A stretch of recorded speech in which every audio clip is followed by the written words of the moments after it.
Just hit 6:50. Welcome back to the Valley today. We are following breaking news for you this morning on those terror attacks in Brussels, Belgium. A senior U.S. official confirming to NBC News 2 Americans were killed in the attacks. The source not saying yet whether the Americans were killed in the bombings at the airport or the blast about an hour later at the downtown metro station in Brussels. Meantime, European authorities staged more raids overnight aimed at cracking down on suspected terrorists.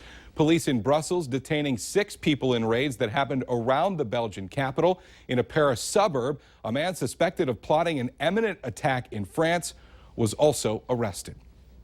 A very good Friday morning, everyone, and thank you so much for waking up with the Valley today. I'm Kyle Bosch. Lisa has the morning off. We're just getting started with nonstop news and weather all the way up to the top of the hour to help you plan your day. We also have new information for you this morning on that train semi-crash in Callaway, Minnesota. A propane tank that started on fire after the crash blew up around 10:20 last night. No one was hurt in the explosion, but it was one of the reasons why officials evacuated that entire town yesterday. Officials tell Valley News Live they plan to reevaluate the situation of this morning, but the town of Callaway will remain empty until at least noon. Law enforcement ordered the mandatory evacuation for the entire town almost immediately after yesterday's crash. The Minnesota State Patrol says officials were concerned because the burning tanker was so close to a much larger propane tank. Now, the incident also forced the closure of Highway 59 north and south of Callaway. That road does remain closed this morning.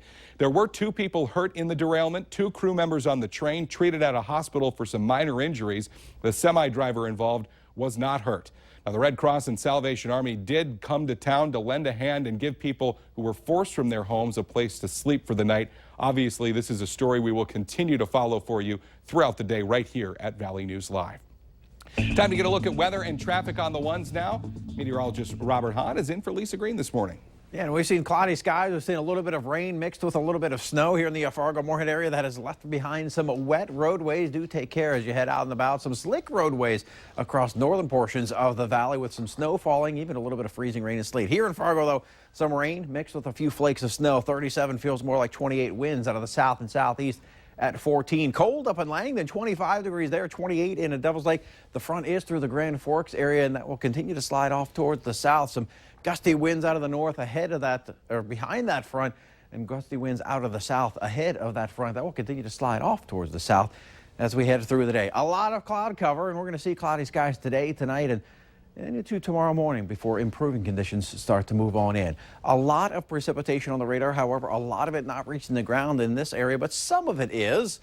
But it's more steady precipitation and wintry type precipitation off towards the north. This area will continue to slide off towards the east and northeast. And again, a lot of this not reaching the ground, but some of it is starting to reach the ground where it is. And locally heavy is over portions of north central North Dakota sliding into the Devil's Lake Basin. That will create some additional slick spots. Northern Plains, we're seeing quite a bit of precipitation. Again, some of it not reaching the ground, but where it is creating some slick conditions over portions of the area. As we head through the rest of the day today, we will continue to see that front sag off toward the south. With the temperatures ahead of that front, only getting into the 40s ahead of that front here in the Fargo-Moorhead area, and off towards the south. We'll see that precipitation slowly coming to an end as we head through the overnight hours tonight and early tomorrow morning. Could see some accumulations, 1 to 2 inches across the far north, ½ an inch to an inch across the central and south very late tonight and early tomorrow morning, and then improving conditions as we head through the day tomorrow. But a cool day with highs in the 30s and 40s overnight, only in the 20s and 30s. Some breezy conditions today. Tomorrow, some lingering flakes in the morning, and then rebounding temperatures for your Easter Sunday. As we head through the rest of the week, temperatures warm up briefly by Monday and Tuesday, and then cooling back down as we wrap up the week. All right, Robert, thank you very much. Garth Brooks mania, it is not slowing down here in the Valley. His Fargo gig in May now up to 4 performances. More than 70,000 tickets have already been sold. That is a new record. Friday and Saturday shows are sold out, but there are still tickets for the Thursday and Sunday concerts, which were announced yesterday after tickets went back on sale. Here are your options: Thursday at 7:30 or Sunday at 7:30. A representative for Garth Brooks tells Valley News Live that if all of those shows sell out, they will consider adding more.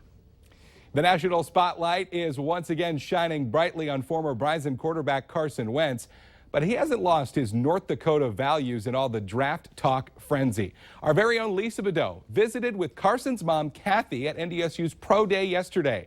She says that family has always been important to Carson. The mom of 3 boys knew that her middle son was talented, but now realizes her son's dreams really are coming true.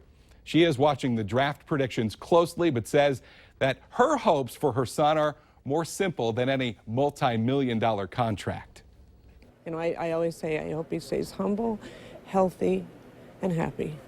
That's my goal for him in the upcoming weeks, years.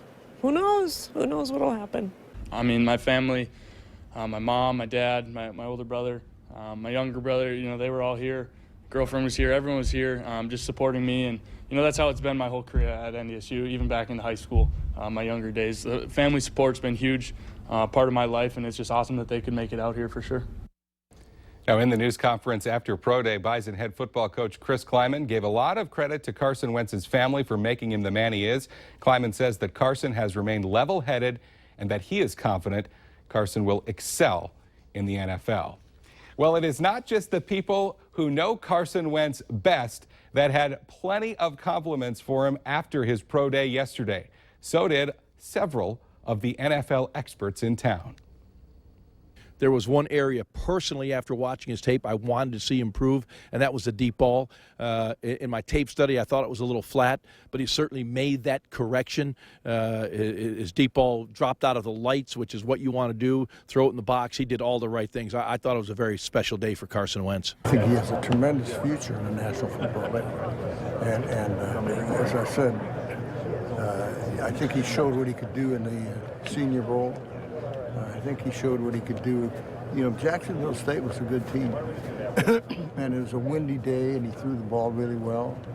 And you know, he put on a show here today. The NFL draft is set for April 28th.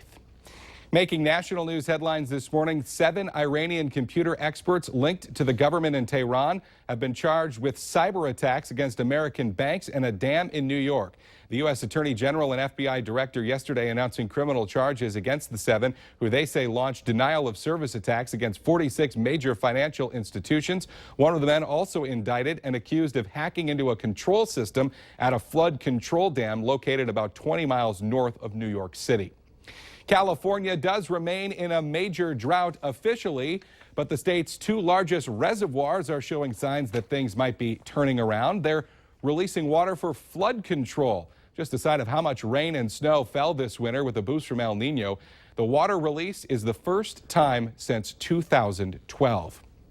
Grand Forks police are dealing with a jump in violent crime. Crime stats for 2015 show violent crime was up 39% over the previous year. Violent crimes include murders, rapes, robberies, and aggravated assaults. The latest numbers also point out a 29% increase in violent crime over the 10-year average. However, officers say the reality is most crime in Grand Forks is not considered violent. Theft of property, you know, shoplifters there are far more shoplifters, theft of bicycles, theft from motor vehicles than violent crime. Now, the biggest increase in citations from Grand Forks Police in 2015 were actually parking tickets. The number of parking tickets issued jumped 73% to nearly 16,000. Well, this Friday is, of course, Good Friday. But I guess we're not doing that story. We're going to do Valley's Most Wanted. And we do have our Valley's Most Wanted for you this morning, of course, on a Friday. Here's the man. Police say William Bowden is wanted for a probation violation on a felony charge of possession of methamphetamine paraphernalia. Call your local law enforcement if you have any information. All right, let's get our answer now to our question of the morning on Facebook this morning.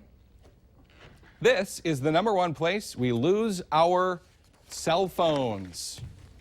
The grocery store. So you're walking around the aisle and testing out the cantaloupe, and you just leave it laying there. I've set mine up on a shelf a few times. I've done that. I will admit, I totally have done that before. Absolutely. Yeah, we've got some unsettled weather out there. A quick look at the radar. We do have some rain, some sleet, some freezing rain, some snow. Do take care as you head out and about. Improving weather as we head through your Easter weekend. More local news and weather coming up here in just about 25 minutes. Have a great Friday and weekend, everybody. We will see you Monday morning. Take care.